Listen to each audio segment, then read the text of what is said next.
What's going on, guys? Welcome back to the Baby Dude channel. Thanks for tuning in today. We're working on the Mini Cooper again, so stay tuned.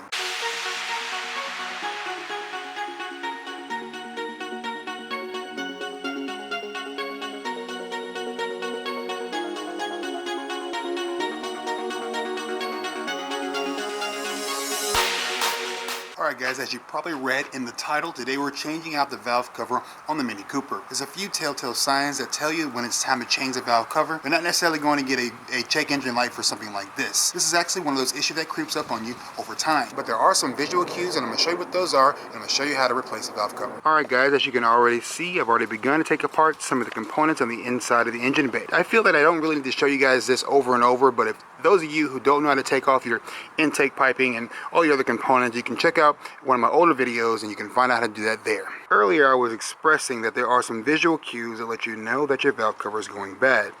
As you can see on my valve cover, there are quite a few areas that are seeping oil. You can see right around here on all the spark plug sockets, there's a good amount of oil sediment just sitting here on the top of the valve cover and right here on the side. This is largely because the PCV system is actually built into the valve cover. That presents multiple issues on multiple fronts. Having to change out your PCV system means you have to change out your valve cover.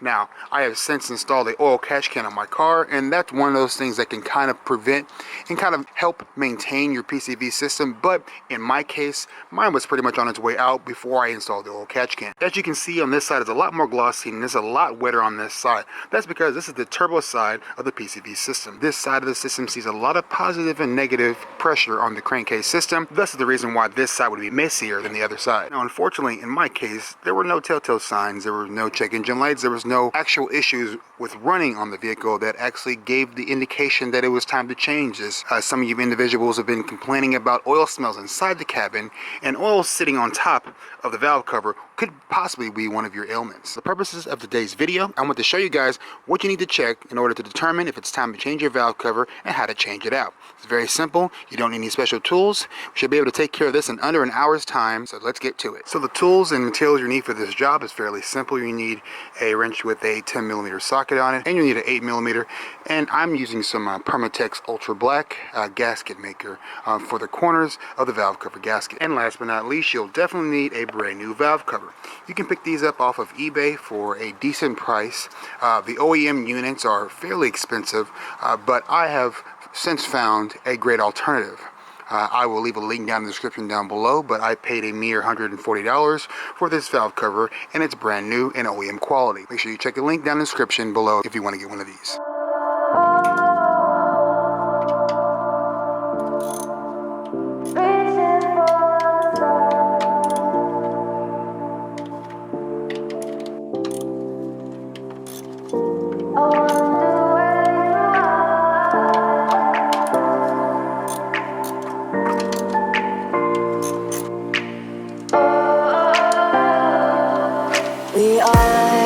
We are dreaming in the dark. We are nothing more than dust.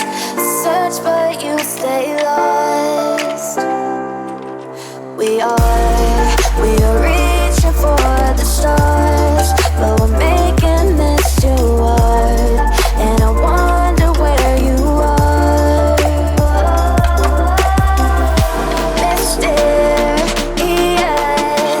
that's the part you always show, 'cause you're too curious.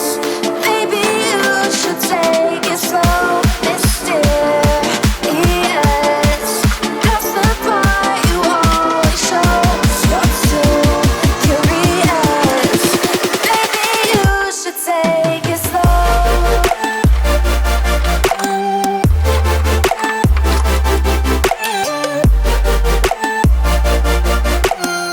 So now that you got the valve cover off, it's a great time to inspect your timing chain guides. So make sure there's no pieces broken off, there's no misalignment, just those things in general. You can also get a good idea how your valve trim is doing. You can see the tops of your camshafts, see if there's any scoring on the valves, any lashing anywhere. And mine seems to be in pretty decent shape.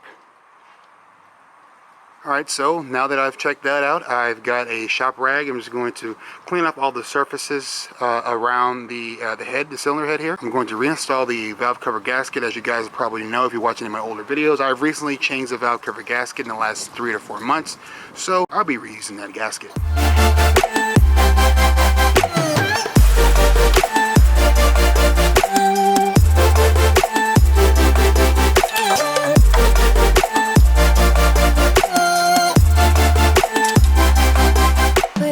Alright guys, so now it's time to add the gasket maker. Mini does call for gasket maker on these 2 little crimping points on the valve cover, right here and over here. We're going to use, I like to use about a dime size in those areas. You don't have to use that much, but that's just my particular preference. Again, I use this Permatex Ultra Black. This stuff, it dries pretty well, and it's there for maximum oil resistance, and it dries pretty quickly. I think you have to give this about an hour before you can drive the vehicle. That's plenty of time for me since I won't be driving it for a while. So let's get this on there. We are nothing more than dust. You search but you stay lost. We're reaching for the stars, but we're making this too hard. And I wonder where you are.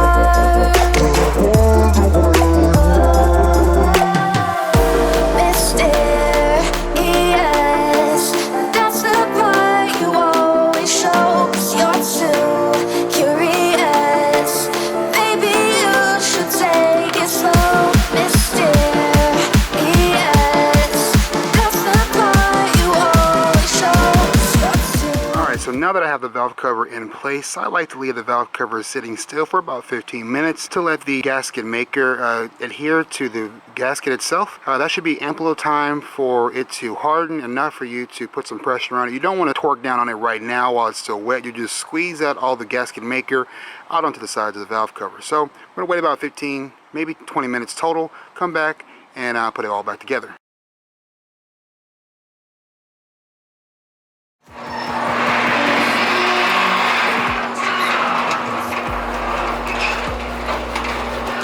Alright guys, so as you can see, it's the next day. I actually had to stop recording last night because of the weather conditions. If you guys aren't familiar with what's happening in the south right now, we just got hit with a major winter storm. We have freezing temperatures and obviously sleet slash rain slash snow stuff is just covered everywhere. All 3 of my cars have accumulated a good amount of ice and snow. It's pretty much frozen solid, but I don't need to drive right now and I'm basically off work for the next few days. So I wanted to make sure that I went ahead and closed the video out for you guys. Hopefully I inspired 1 or 2 of you guys to go ahead and do your valve cover gasket and your valve cover replacement. Again, I want to reiterate, you're not going to get any check engine lights or any codes that are specifically related to the valve cover, but the telltale signs will be seepage and leakage around the valve cover, just a oily surrounding area in general. So guys, thank you for watching the Beamer Dude channel. Thank you for watching this video. Make sure you hit that subscribe button, hit that alert button if you want to be alerted for more videos. Make sure you guys stop by and pick up a Beamer Dude hoodie. They're still on sale for the rest of this month. I really want to thank you guys that picked them up. We have 1 more Kickstarter that's going on right now. You can still pick one up. Don't want to miss out, guys. So again, thank you guys for watching, and as always, peace out and Godspeed, guys.